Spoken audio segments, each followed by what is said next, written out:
এই দেখো কি রান্না করেছি।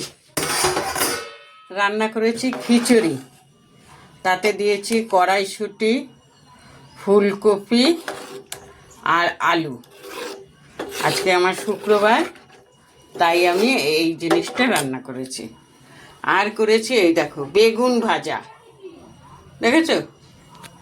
বেগুন ভাজা করেছি। তাহলে বন্ধুরা আজকে অন্য কিছু রান্না করিনি, এই রান্নাই করেছি। শুভ দুপুর বন্ধুরা, এই দেখো খিচুড়ি আর বেগুন ভাজা নিয়েছি। আর এই বাটিতে একটা খিচুড়ি বেড়েছি, আর হচ্ছে বেগুন ভাজা। বাটিতে খিচুড়ি বেগুন ভাজাটা বেড়েছি কার জন্য জানো? আমার মেজো মাসি একদিন খিচুড়ি খেতে চেয়েছিল। তখন একটা কি পুজো ছিল জানো, কালী পুজো না কি পুজো। তা ওনার নাতি খিচুড়ি এনে দিয়েছে দেখে আমাকে বলল, তোকে আর দিতে হবে না, আমি যখন খাবো তোকে বলবো। তোমাদের একটা কথা বলি, উনি যখন বলবে তখনই যে আমি করতে পারবো এমন তো কোনো কথা নেই। আজকে আমি শুক্রবার, আমি খিচুড়ি করেছি, ওনাকে এটা খেয়ে গিয়ে দিয়ে আসবো। এই কারণে ওনারা অনেক দেরি করে খায়, ওই জন্য খেয়ে গিয়ে দিয়ে আসবো।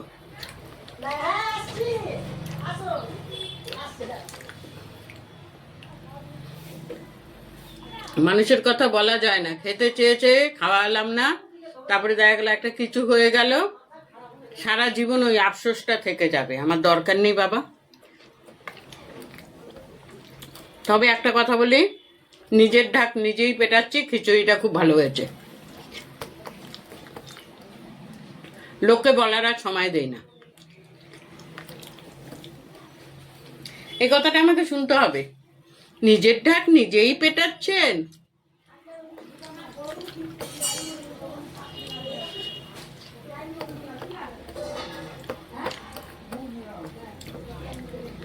খুব ভালো হয়েছে খিচুড়িটা।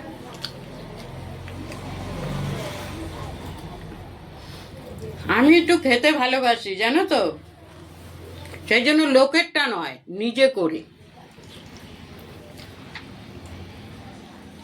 যে লোকে করে দেবে তার আশায় বসে থাকবো, সেইটা না গো।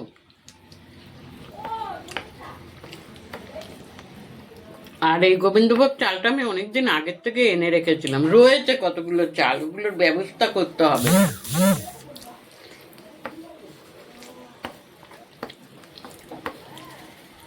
অল্প স্বল্প তো আনলে আনি না, তাই থেকে যায়।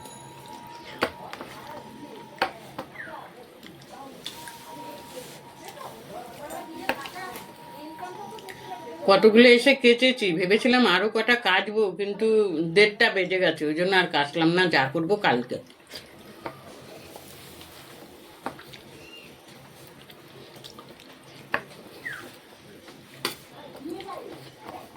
ঠান্ডা হলে এটা জমে যাবে, তবে খিচুড়িটা দারুণ হয়েছে।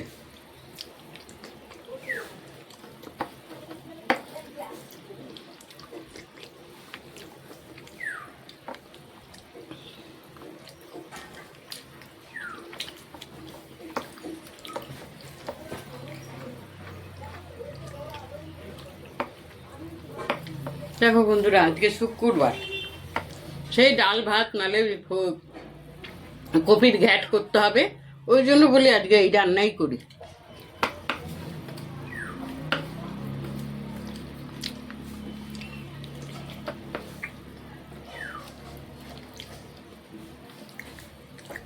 একটা বেগুন কিনলাম বাড়ির থেকে 15 টাকা দিয়ে, ঘরে বেগুন ছিল, সেই বেগুনগুলো না আমার মতো ধোত্রা খেয়ে গেছে। ওই বেগুন ভাজা ভালো লাগে না, ওগুলো চচ্চড়ি মচ্চড়িতে ঠিক আছে।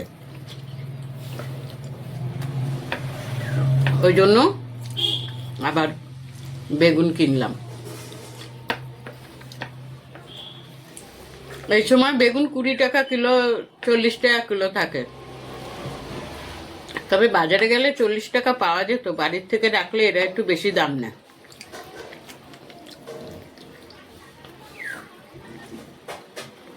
দেখেছো, আমি কপিটাও কিন্তু লাল লাল করে ভেজে দিয়েছি।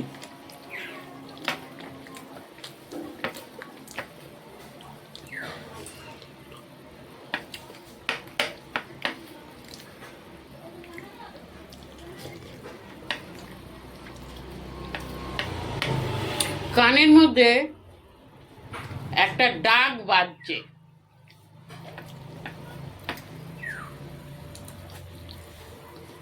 যেন কেউ ডাকছে। ওই পিকু, কে ডাকতো এরকম জানো? আমার মা।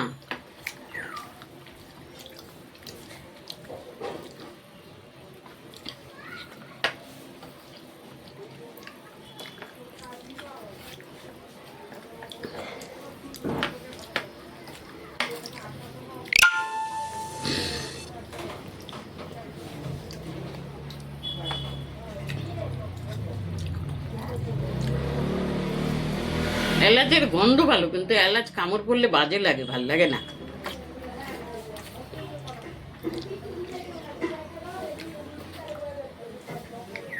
এখন আমি মেঝেতে বসে বসে খাই, আগে মাঠ টেবিলে খেতাম।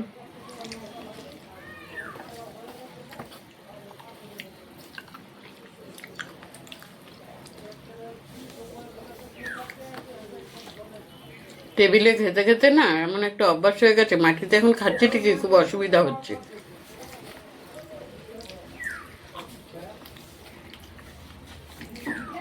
যাক গে, সবকিছু মানিয়ে গুছিয়ে নিতে হয়।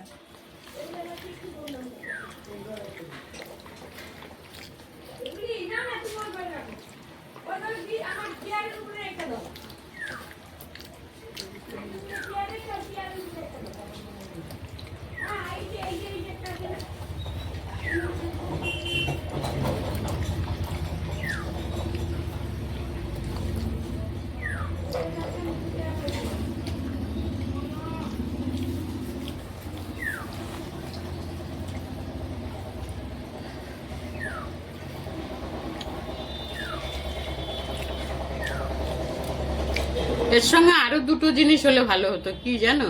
এক হচ্ছে পাঁপড় ভাজা, আর আরেক হচ্ছে চাটনি। কিন্তু আজকে তো ওটা করা যাবে না। পাঁপড়টা করাই যেত,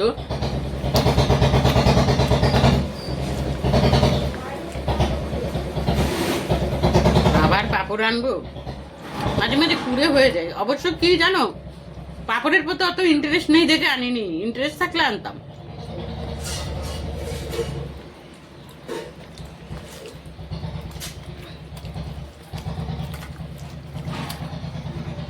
কেননা আমাদের হাত বাড়ালেই সবকিছু পাওয়া যায়, আনাটা কোনো ব্যাপার না।